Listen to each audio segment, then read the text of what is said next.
And I said, if your name is not on this board, I'm going to have to ask you to leave this room. You're kicking out political appointees. You're kicking out SESs. I didn't garner any favors from that, but I wanted to keep that structure in hand. I wanted to keep the integrity of the process.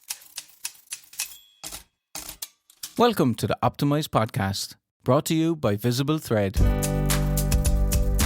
The Optimize Podcast is your go-to source for expert insights on BD, capture, proposal management, and government contracting.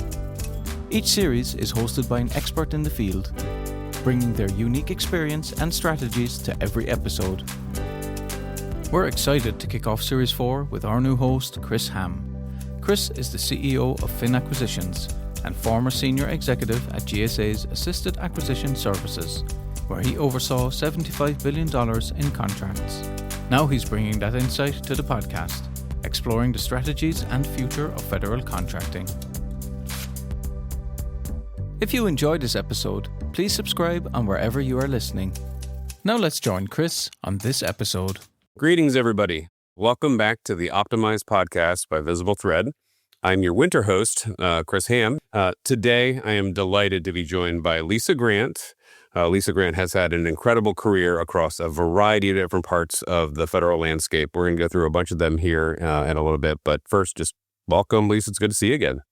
Good to see you too, Chris. It's been a while since we've been colleagues at GSA. Yep, so a little bit of a spoiler alert. Lisa signed the piece of paper for the biggest thing I ever did. So we'll talk about that. But before we get into the craziness of obligating billions of dollars of the government's money, let me go back a little bit before when the first time we met and just talk about I like to just get this from everybody because this is good for career development for individuals. I'm confident that you did not, as a child, when you're drawing what do you want to be when you grow up, your wish list, that I want to work for the federal government spending money. I want to be the person who implements the rules. And so what's the first exposure? What's I'm going to take this job at this place and do what? Well, an interesting question. No, never thought about that when I was coloring. Always thought about spending money, though, but never thought about the other side of it. One day, I had finished college. My father comes home from work. He worked for the Veterans Administration. He had seen an advertisement for contract specialists in the D.C. area. They were doing a mass recruitment, and he brought it home and handed it to me. At the time, I was working at the university in my hometown in Tuskegee, and he said, "Hey, this looks like it fits you. You may want to do this." So I applied and was hired as a contract specialist for the Defense Logistics Agency in Alexandria, Virginia. So that was my first entry into contracting, and I bought ground fuel for the military forces through the Defense Logistics Agency. And it kind of caught on, Chris. I really did enjoy doing acquisition. I really did enjoy negotiating, finding pricing, marketing piece of it. And it just kind of caught on from there. And that started my trajectory into acquisition.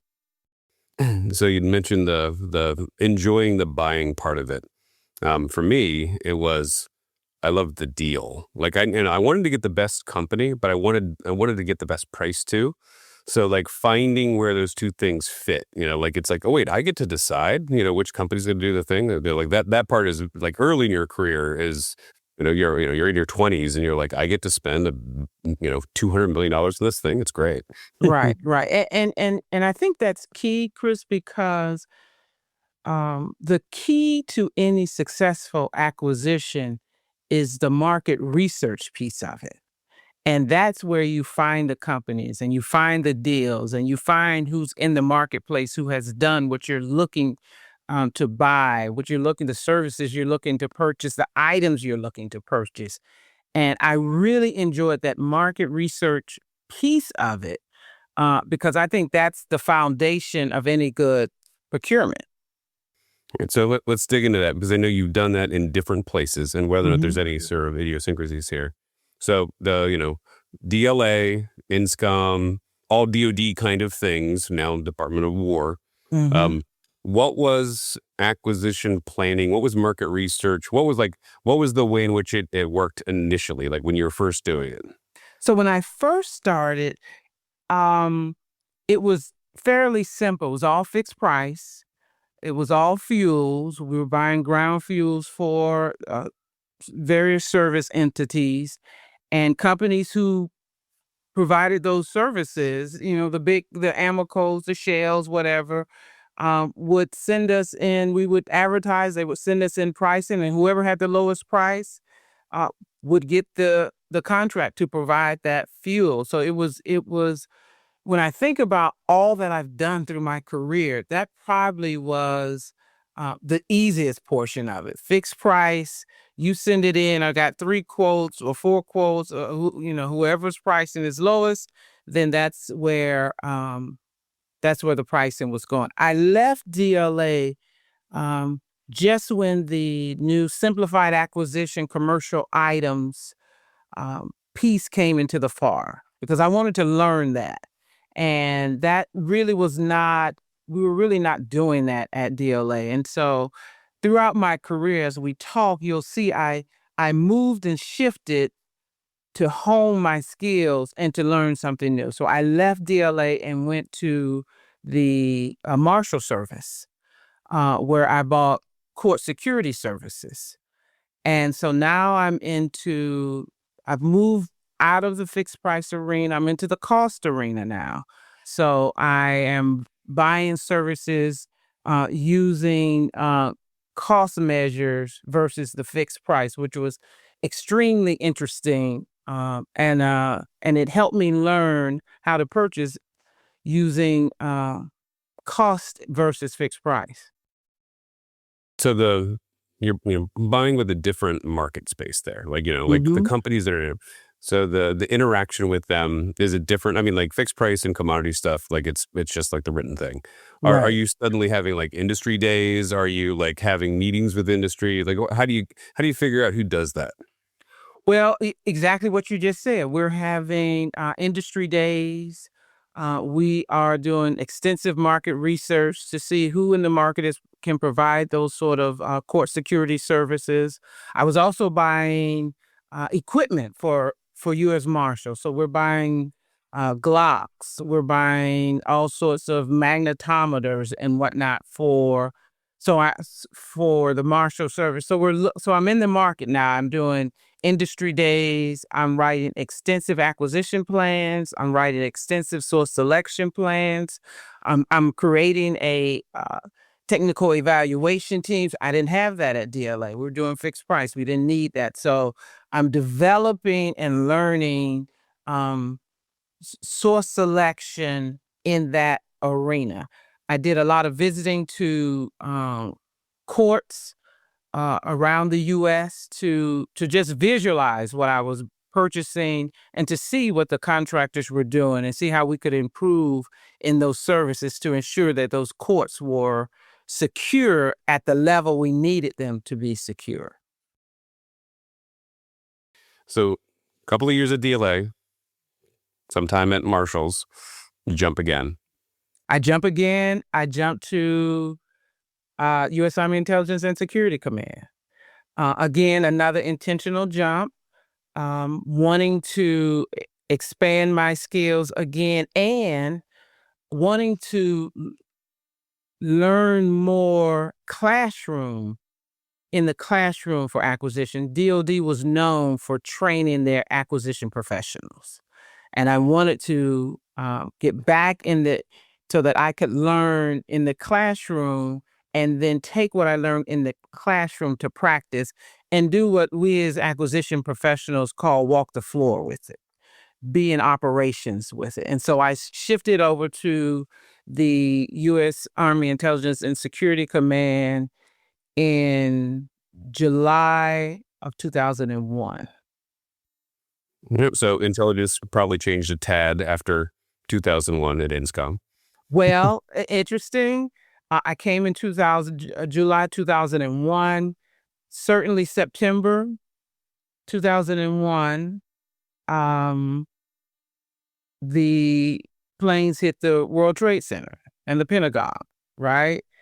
And we were up tempo from there going forward. A lot of long days, early mornings, a lot of long nights.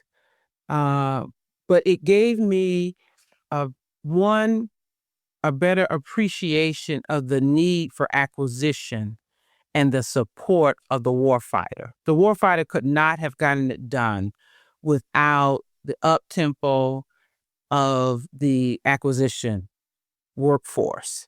It was at acquisition where I learned that one of my greatest strengths was being able to solve problems quickly on my feet. I don't need a lot of time. What is the issue? Let's get it done. Because I had to make sure whatever that warfighter needed, they got it. And we followed the rules, but we moved at a very quick pace in order to get things done. So I wasn't planning on talking about this, but it's interesting because it's striking me as like that's something that's happening right now with the change in all the contracting rules and the urgency. I had the same thing, started in the 90s and then 2001, I all of a sudden realized, because I was working on a Homeland Security thing, if we don't get this awarded, then we can't do the collaboration. We need to build this tech in order to do this thing. So I was working on this classified project. And it was the first time that my friends thought, oh, that government job might actually be cool. Like, what are you doing again? So that, and you're right, nights and weekends, like Mhm. the pace doubles. Right. And then like the team building, like the nature of the integration of the program people, the acquisition people, being able to like, hey, we have a common mission and like this needs to get done. There's a couple of phases of that in my career, and I'm sure you've seen that too. Oh, absolutely. And in working in Intel at the U.S. Army Intelligence Security Command, things had to be done. I can remember it was a holiday weekend and working. I was the only one in there because we had to get armored vehicles in theater. And I was working with car manufacturers to armor those vehicles to a specific specification in order to get them in theater. And I couldn't say, well, Monday is a holiday, I'll pick back up on Tuesday. It just was not happening. It had to be done. And really, Chris, it was the first experience I had where I truly said, if I don't get this done, somebody's life is on the line. And that's real sobering for you. That will keep you up at night, knowing, well, I'm gonna take off. I'm going to bed, and I hope it all works out. I couldn't do that. And so when someone's life is on the line, you do what you have to do in order to support that individual, and that's what I did. And I say but my staff had a tremendous staff. We all work very long hours, and I put a lot of pressure on them, but I stayed and supported them. I didn't say, well, you get this done, I'll see you on Monday. No, we were all in the trenches together, and that's what it's all about. So I think we crossed paths shortly after that. What, 2005-ish? July 2005, I came to be the director of acquisition for the civilian sector. And I tell you, I came to FedSim because you were in assisted acquisition service. You were supporting the majority of the federal government in contracting. And it gave, again, another opportunity to learn. It gave me an opportunity to learn what other agencies were doing, and even learn their procurement regulations, because every agency has their own supplement, right? And to work with other agencies. And it helped me tremendously in my career. It really did. Yeah, the breadth of what that office does. Like, oh, today we're doing something for HUD. Tomorrow we're doing something for, the CIA. Tomorrow, I mean, like the agriculture, Homeland Security, you name it. It was FAA.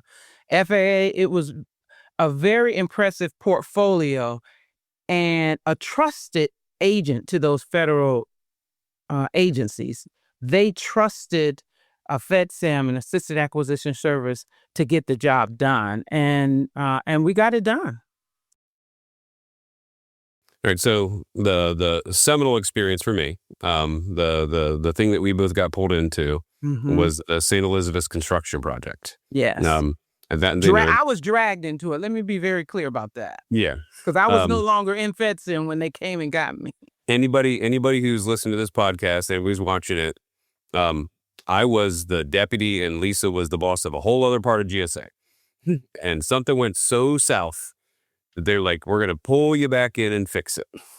Yes, and interesting. I was thinking about that the other day because our former colleague Steve called me on the phone. I was Deputy Assistant Commissioner of Acquisition Management, no longer in Assisted Acquisition Service, doing something completely different. He calls me on the phone and he's telling me about this procurement that another one of our regions had done, and it was protested, right?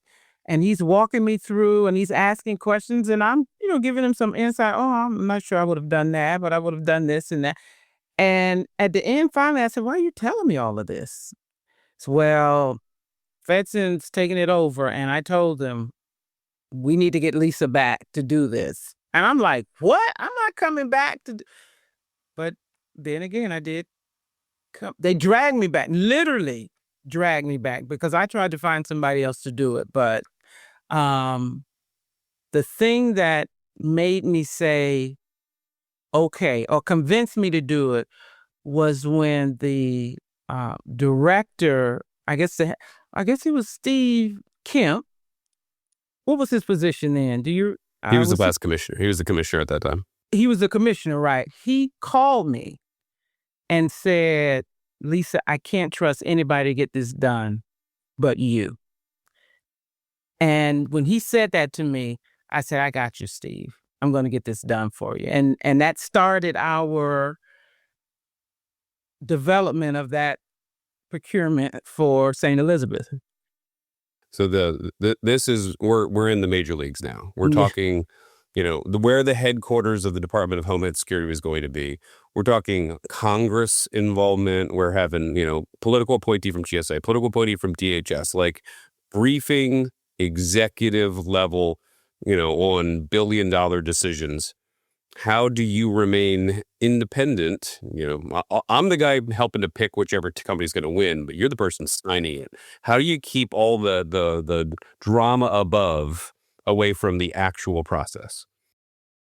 It was challenging. If you recall, Steve said to me, he said, "Lisa, I'll give you whatever you need to get this done." And I said, "I'm going to structure a formal source selection board," right? So we had the formal board. We had you as the chair. I think Vire was over the advisory. We had a full board of people. We met with DHS and their political appointees regularly. And I remember in a meeting, we're in this conference room, all of these DHS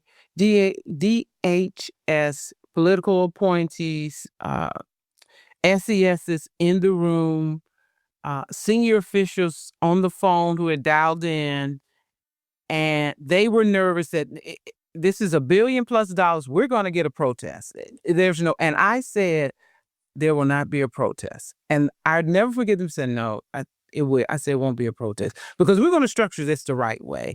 And if you remember, Chris, as you met with the technical evaluation board, I think on Mondays at 8:30, you would go down to their office, and I didn't participate, but you would come back and say, "Oh, this is what we want to do." And in some instances, they were adding things to the statement of work. "Well, while we're doing this, let's expand. And I'm saying, we're not going to expand. We're going to stay within this scope. And I never forget, I said, "I'm coming down there.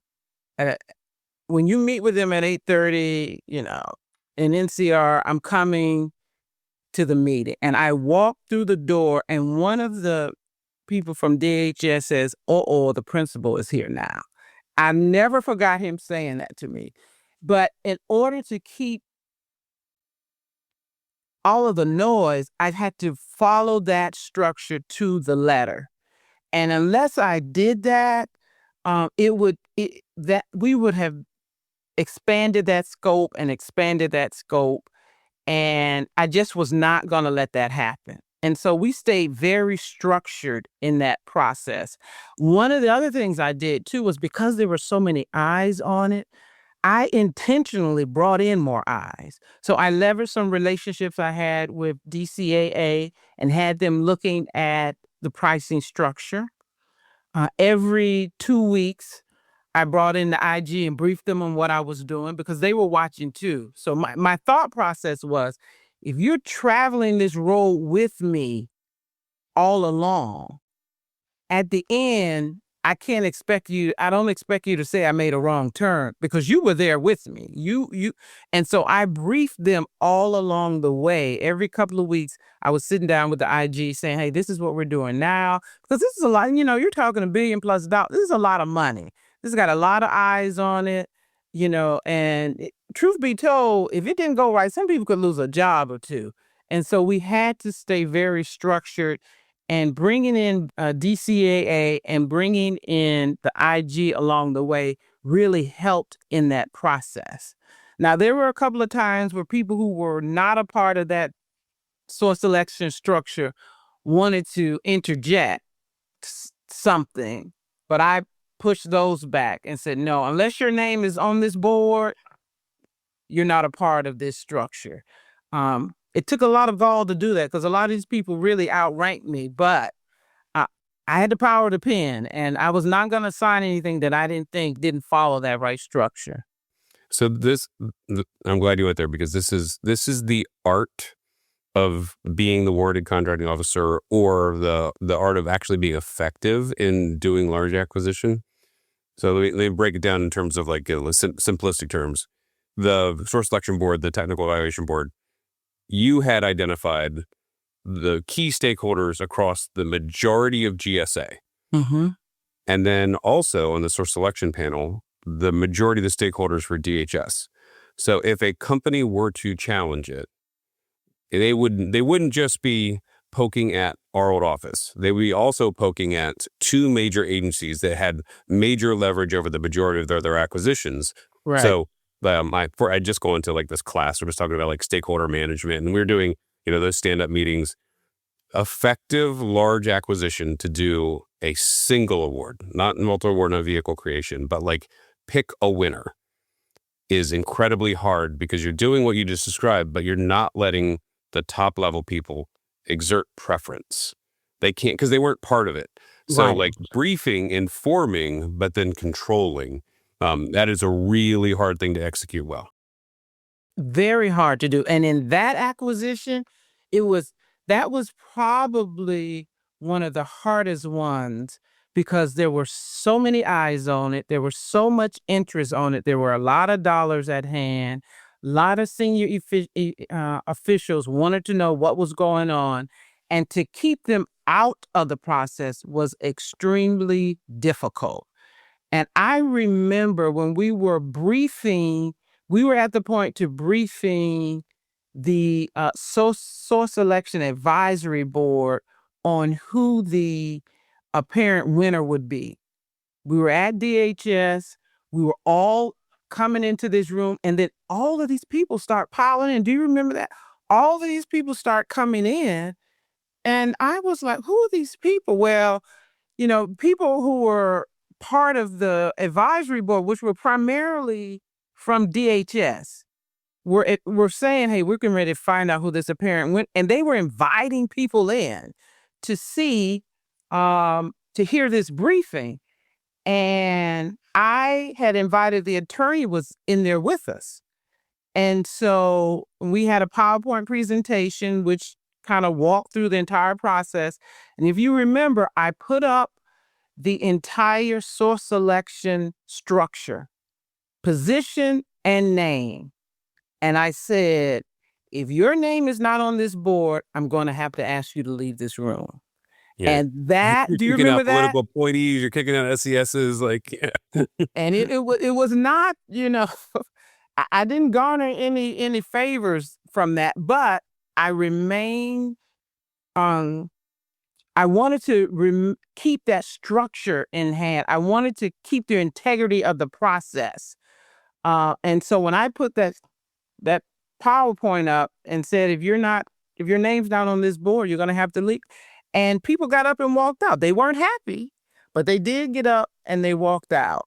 I might have heard about it a little bit later, but I had to do what I had to do, Chris, because I wanted to ensure that I maintained the integrity of the process. And one of the other things we did very early on was we set up a separate email box where companies or media, whoever, they had to send their questions in directly into that box to eliminate people from emailing me directly or emailing you directly or emailing people on the contracting team directly. A central box that all of us had access to, that we could see what was coming in. That helped us maintain the integrity of the process, because we said early on, any question should come into this box and everybody has visibility in it. So no one can say, well, Chris told me this or Lisa told me that. No, it came to this box and everybody knew what the answer was. So it was all about maintaining the integrity of the process. And I did ask some senior people to leave a room. Yeah. All right. So we covered your initial career, DOD, a little bit of weirdness at GSA. And then you did something that I don't know anyone else has ever done. People don't go from the executive branch to the legislative branch. That is a hard turn. So, a couple of years as the chief procurement officer at the House of Representatives, and then later the deputy clerk. How do you get that job? What's that? I don't even know what that is. Listen, I don't even know what rules you follow. I tell you what, when I was on the floor with the members sometime at 1 in the morning, I asked myself, why did I get this job? That's for sure. So I left GSA in May, I think, of 2015. And I was offered the position of Chief Procurement Officer for the U.S. House of Representatives. And if you look through my career, I typically didn't stay in agencies very long. I always shifted and moved to learn something new. I left DLA, went to U.S. Marshal Service to the U.S. Army Intelligence and Security Command, then to GSA. I was in a couple of offices at GSA, and now I'm at the U.S. House of Representatives. And I think what gave me a second of pause, Chris, was you literally have to resign from federal service when you leave the executive branch and go into the legislative branch. So I had to sign a letter resigning from federal service. They paid me out all of my annual leave and they maintained my sick leave, but you start from zero and you shift over to the legislative branch. That was kind of sobering. I went into an office that no longer, legislative branch does not follow the FAR. They have their own guidelines for procurement.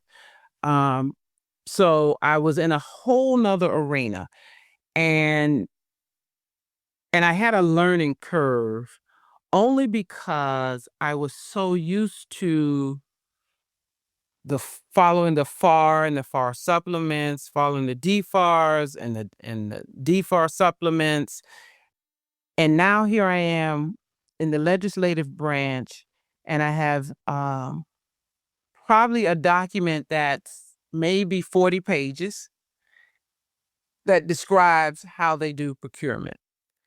Very simplistic from what I'm used to, but I still have all of those years of acquisition experience with me on how to get the best price, how to do market research, doing what the COR should be doing. And so I kind of brought all of that with me when I went to the legislative branch. I had a staff of, might have been, I think it was about 20 or 23 people that comprised the Office of Acquisition Management for the legislative branch. A portion of that was small purchases that primarily handled the purchases for the member offices. So member of Congress is buying, outfitting their office with something. That portion of my office did the purchasing for them. And then the other portion, which we call the large purchases, bought the items for the CIO and the CFO and the Office of the Clerk and the Sergeant at Arms, for all of the other organizations within the House of Representatives. Do you have to follow the Buy American Act? We followed the Buy American Act. We did. We followed the Buy American Act. And the interesting thing is for the member offices, they like to procure from within their district, right? So they want to show that they're buying services out of their district. That was a little challenging for me initially because I didn't operate that way in the executive branch. We had full and open competition. We went out area wide to find sources, but you no longer had to do that. And it took a while to adjust to that. It also took, one of the things I learned was that every acquisition had my signature on it. And so the staff had my signature, and when they awarded a document, they just put my signature on it. Then that's one of the things I changed when I became the chief procurement officer. I'm like, everybody needs to be responsible for their own procurement. Because it's hard for me to justify or defend something that I didn't actually sign it. I didn't actually go through the procurement process. Now, were they doing anything nefarious or wrong? No. They did. I had a staff that knew exactly what they were doing, but my name was still at the bottom of it. So I worked with our CIO's office and with the procurement system that we were using, they had everyone's signature. And if you hit that button, then your name ended up on that procurement. The larger ones, I had unlimited authority. I signed them. I reviewed them. I signed them. The smaller ones were signed by the staff. So that's my segue to my surprise question. Okay. The fun one. So I bought a bunch of weird things, like in your career, you end up, like somebody has a requirement. You're like, we do that.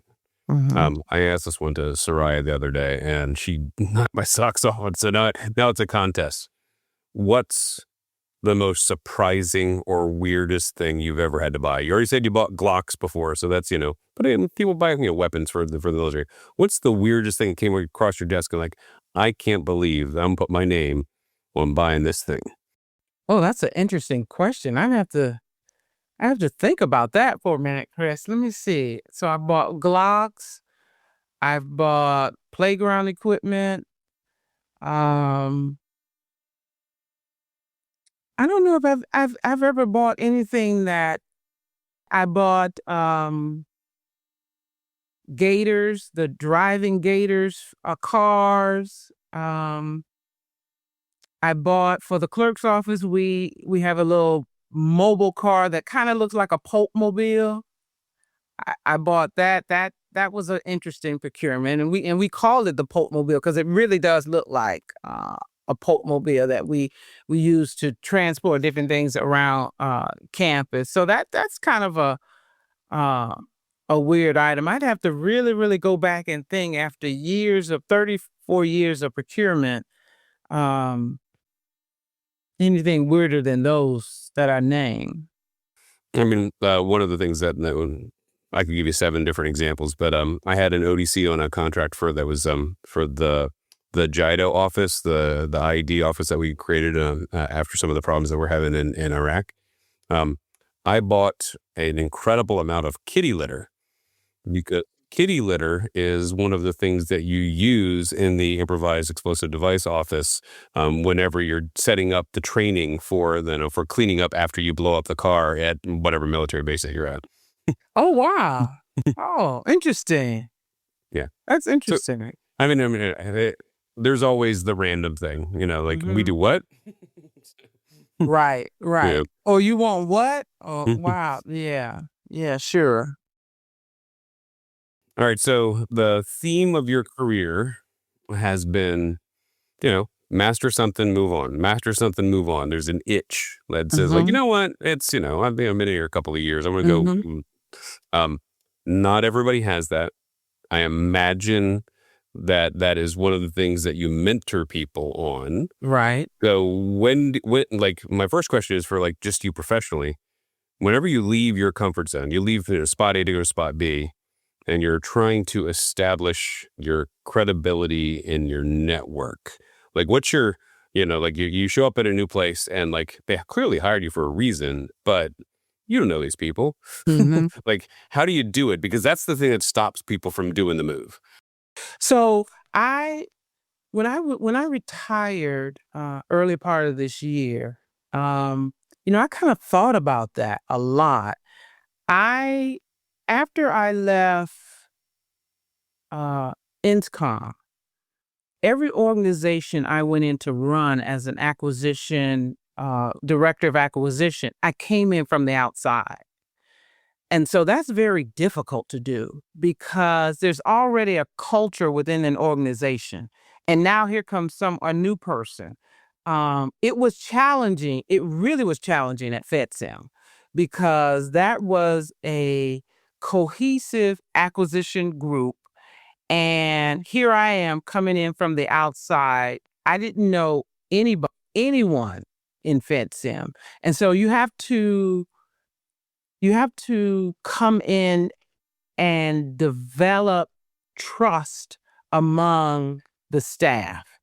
And that's probably the hardest thing you have to do. I did that at FedSim. I did that going into when I left FedSim and went over to the Office of Acquisition Management, left there and went to the Hill. And part of that is bringing the staff together, giving them your vision, telling them your door is open, and trying to develop individual relationships with the people. Because you learn very early as a leader that your staff, and you have to treat your staff fairly but individually. Because people react differently in different situations. I had staff that if something goes wrong, they would get so spun up. I had a staff member at FedSim. I won't call her name, but she would get wound up about an issue. Just, oh, they're not doing this. And she said to me one day, why aren't you as upset as I am? And I said, well, if we're both sitting here upset, we're not going to get anything done. So I'm going to listen to you, and then we're going to figure out what we're going to get done. And that kind of calmed her down. So you've got to go into organizations. You've got to develop trust with people, and you got to treat them as individuals and get to know them as individuals. And that is knowing them professionally and personally, and letting them know that their work-life balance is important to you. I saw you do that like a therapist. There are 7 different ways to do anything in Mhm. acquisition. You can, and one person wants to do this way, another person is trying to do this whole source, sign this extension, whatever the thing is, and somebody like me is pushing, got to do it, Uh-huh. got to do it. And then, you're letting the air out in that you're having a counseling session with them. Like, have you considered, Mhm. and like I've saw it like a bunch of times. It's a management technique Mhm. that creates the like you said, trust between you and your individual employee, and then ultimately the entire team sees a reasonable outcome versus like the like the emotion of who's right and whether or not we did it right and is it gonna get done on schedule. Right. I think it's like taking the air. You said it perfectly. Taking the air out of it and just asking the questions. When I came to the office of, became the chief procurement office for the Office of Acquisition Management on the Hill, my staff quickly learned that if you're gonna go before Lisa, you got to have the answers. So the director, who was directly under me, her staff said, "Well, I'm ready to present this," and she said, "We went in there before, and she asked us all these questions we didn't have the answers to. So let's go through this document and anticipate what she's going to ask. I know the CIO wants this done immediately, but this isn't going to get done unless we can get these questions answered."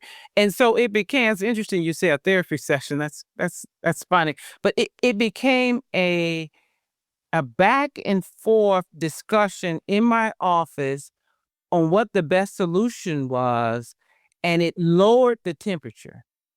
It lowered the temperature. When I retired from the Hill, the person who now serves as the chief administrative officer, she was the CIO when I was the chief procurement officer. And she spoke at my retirement, and she said, when Lisa came in, she brought in processes and procedures, and then she trained us on them.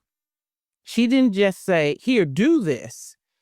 She said, this is the way we need to be properly doing these procurements, and I'm going to train you on how to do that so that whatever we do, we can stand behind it. And I think that's what you have to do with the staff. I used to tell my staff, I will never go in a room and counter anything that you're saying. Whether I agree with it or not, I will not disagree with you in front of a room of people. I will call you back to my office and say, that I might not have taken that approach, but I'll support you on it if you can show me how you're going to get to the end result. And that helps build trust with the staff. And that's what I had to do whenever I came from the outside in. And it worked pretty well. The virtual version of that for me was the side chat. You didn't have offices there for a hot second, so that was so we're going to talk about this thing later. I got your back, but Right. Yeah. Right. And that's the thing. And I would say to my staff, all of them, listen, the worst thing you could do to me is let me be caught by surprise. I don't want to be caught by surprise. So make sure you've got all of the information. I don't want to walk in the room and be blindsided because of something I don't know or you don't know. So do your research, make sure you know whatever the issue is, and I will stand beside you. Even if others in those rooms are countering you, I will stand beside you. But we may have to have a sidebar in the end. And we can always go back and correct something we've said. But Chris, you cannot regain trust when you've lost it. And that's what I think leaders need to understand, that you cannot regain trust when you've lost it. And if I have lost the trust of my staff because I've said something in a room that counter what they said, it will be extremely difficult to get that trust back. So I never did that. I have the same relationship, not just internally, but also with the contractor community that I worked with. Mm-hmm. They needed to understand that the process that was going to be followed was transparent. It was fair. Communications would be even. Like your credibility, like your integrity, is the thing that makes the entire process flow. Right. Exactly. And that is the key word. Your integrity is what makes it flow. When we did the DHS procurement, if you remember, we started that procurement in San Diego.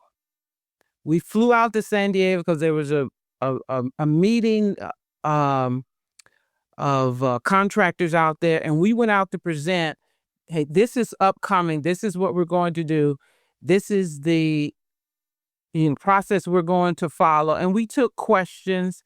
And after that session, that later on that evening, there was a kind of a meet and greet and happy hour or whatever.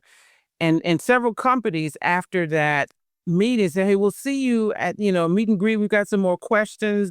And I didn't go because I was not going to destroy the integrity of that process. I didn't want to put myself in a position to have answered a question for one company that another company did not ask or did not know about. So I made the decision not to go and to maintain the integrity. And I think my career, as you look over my career, I've done that throughout to maintain the integrity of the process. Now, as a contracting officer, as a director of contracting, a chief procurement officer, sometimes they kind of clash with the program side, as we've seen. But in the end, we all got the same mission, and that's to get the job done for whoever the client is with integrity and on time. So we're in the home stretch here. Covered your career, covered the nature of how buying happens in different areas, civilian and DoD, and then later at the House. You've graduated, just like I. You're now in retirement. I see posts of public speaking events with your name associated with them. Mm-hmm. Is this a fun little sign, or you're giving leadership lessons to people out there? It's a fun little side.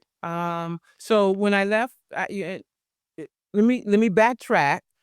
I was the chief procurement officer, and then I got a call one day and from the clerk of the House to ask me to come be the deputy clerk of the House. So I shifted out of acquisition.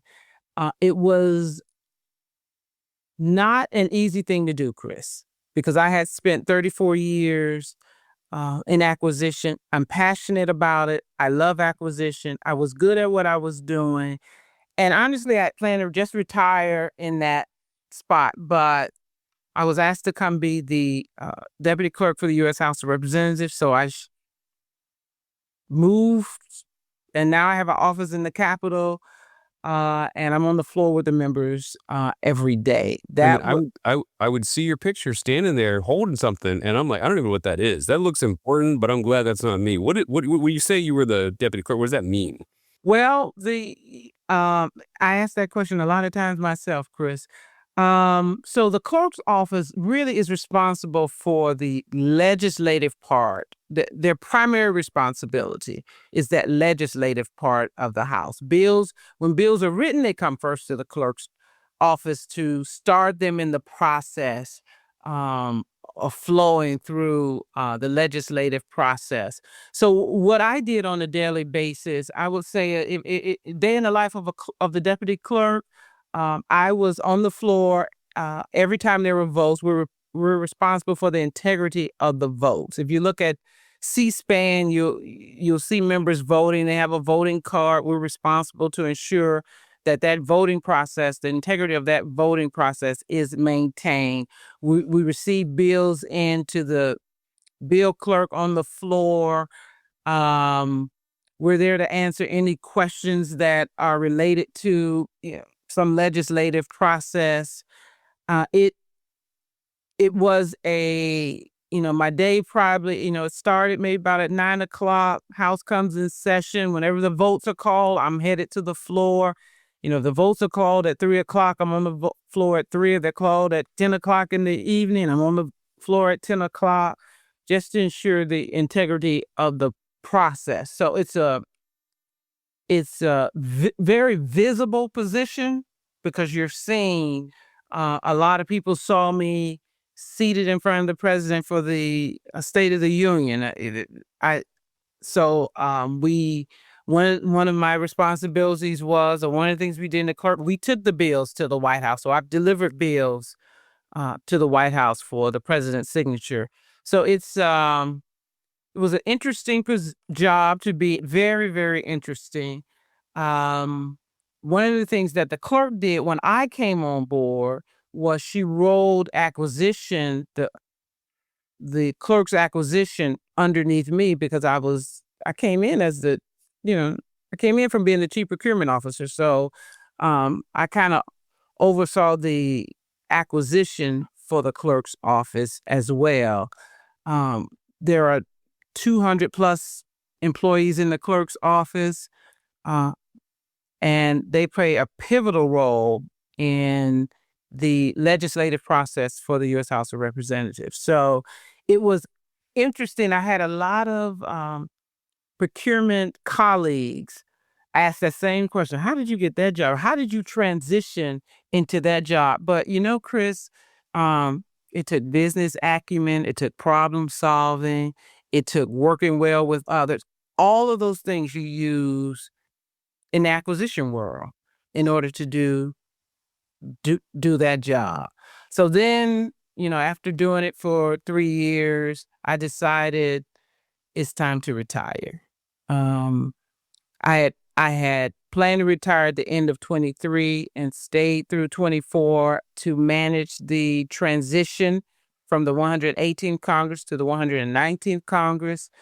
So I did that. And in doing that, I took a paper process, a transition that was a paper process for over 100 years and converted to a digital process. So now going forward, all of that transition, the transition process in the House, which is a huge undertaking for the Office of the Clerk, is now digital. And that's what I worked on in 24, making that a digital process. And now I've retired. I do some public speaking, some keynote speaking. I love talking about leadership lessons that I've learned over my 37 years of federal service. I love mentoring acquisition professionals on how to serve their clients because we're in the service industry. We really are. And so I've done a lot of that. I've done some consulting for some companies to help them move forward in some of the business capture that they want to do. So that's what I've been doing in retirement. Awesome. Well, that has reached the hour point of our podcast. We said we were going to be faster this time, and we were not. I want to thank our guest here, Lisa Grant, who has had an amazing career working for the federal government. And now, if you want to know how it works, you want to interact with somebody, connect with Lisa on LinkedIn, and the Optimized podcast from VisibleThread will be back in 2 weeks. Very good. This has been great. Can I leave with one thing, Chris? Yeah. Let me say this to any acquisition professional. I've had a lot of jobs, but I've never left a job I couldn't go back to. And so when you leave with integrity, leave as a professional, and never leave where you can't go back. I've never gone back, but I've been recruited to come back. But I've never gone back, but never leave a job you can't go back to. And that wraps up this episode of the Optimized podcast. A big shout out to our amazing host, Chris Hamm, and our guest, Lisa Grant. Optimize is brought to you by VisibleThread, the RFP software for analyzing solicitations and contracts, and for creating and editing proposals. VisibleThread is used by 11 of the top 15 US government contractors. For more information, visit VisibleThread.com.